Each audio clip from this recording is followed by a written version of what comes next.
Okay guys, here we are, August 14th. It is a Tuesday afternoon here, just after lunch. And as you can see, and I'm pretty sure Marcus sent you the photos, we now have the foundation poured to your property.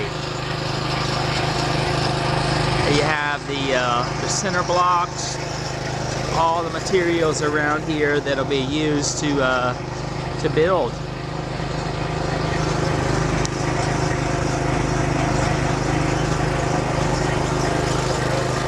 So just a little bit different angle. Oh boy, what a difference.